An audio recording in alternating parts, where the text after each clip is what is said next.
अब हमें क्या करना है, पैरामीट्रिक फॉर्म का क्या रूल होता है, इक्वेशन 1 और 2 को विद रिस्पेक्ट टू जो भी पैरामीटर है हम उसके रिस्पेक्ट में डिफ्रेंशिएट करते हैं.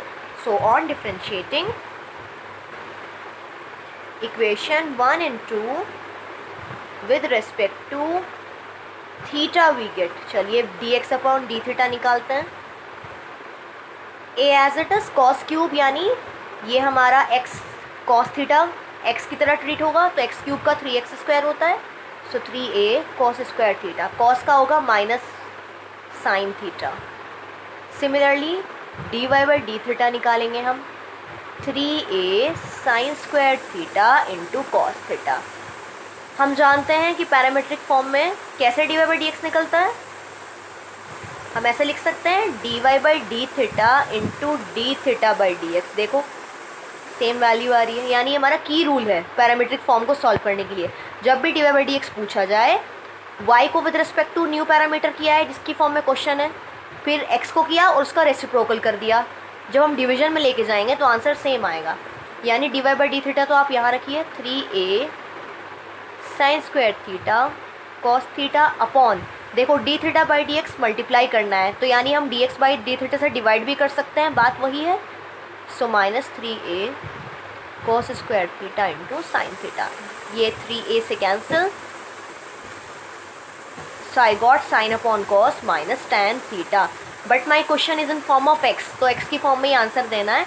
अगर मुझे tan थीटा चाहिए तो क्या मैं सेकेंड इक्वेशन को 1 से डिवाइड कर सकती हूँ to get my value of tan theta? तो चलिए यहाँ निकाल लेते हैं value. So y by x is equal to a upon a cancel, sine cube upon cos cube, tan cube theta, यहाँ से tan थीटा की पावर आ गई है आपकी value y by x cube root.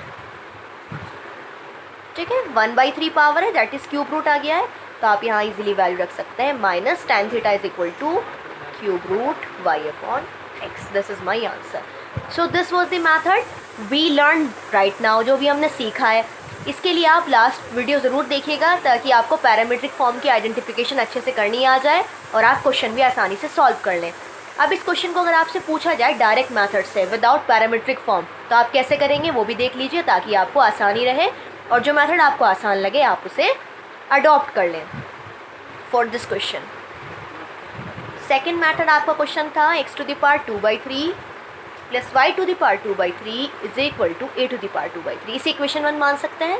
हमारा एम है dy बाई डी एक्स निकालना, यानी जो इक्वेशन है उसे with respect to x differentiate करना है. तो लिख दीजिए on differentiating equation 1 with respect to x we get x to the power n. Formula क्या होता है, d by D x x to the power n का n x to the power n minus 1.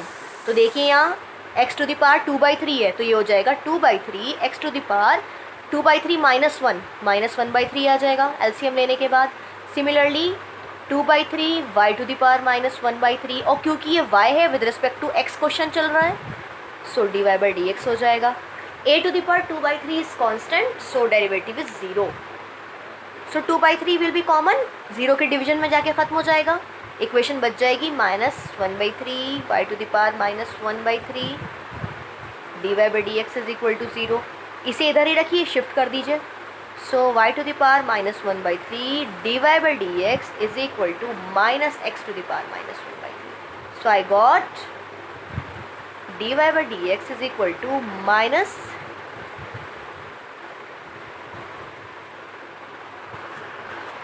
so we have minus x to the power minus 1/3 upon y to the power minus 1/3.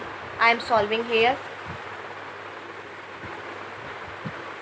देखिए power दोनों की negative है, अगर positive बनानी होती है तो हम पोजीशन चेंज कर लेते हैं, ऊपर वाली टर्म को नीचे भेजेंगे, नीचे वाली टर्म को ऊपर. तो ये बैठेगा y to the power positive 1/3 upon x to the power positive 1/3. I know दोनों पे 1/3 है तो बाहर क्यूब रूट आ जाएगा और अंदर आ जाएगा y by x.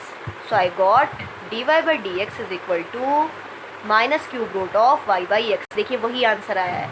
So this was somewhere easier as it is based on our basic concept. यहाँ पैरामीट्रिक फॉर्म आपको सब्स्टिट्यूशन करना आना चाहिए, आप उस बेसिस पर कर सकते हैं. Both the method are easy as we see, we have done them properly. तो आप इसे अच्छे से समझ लीजिएगा. This is also important one. So on this basis you will try exercise 5.6 and you can share your problems in comment section also. Thank you.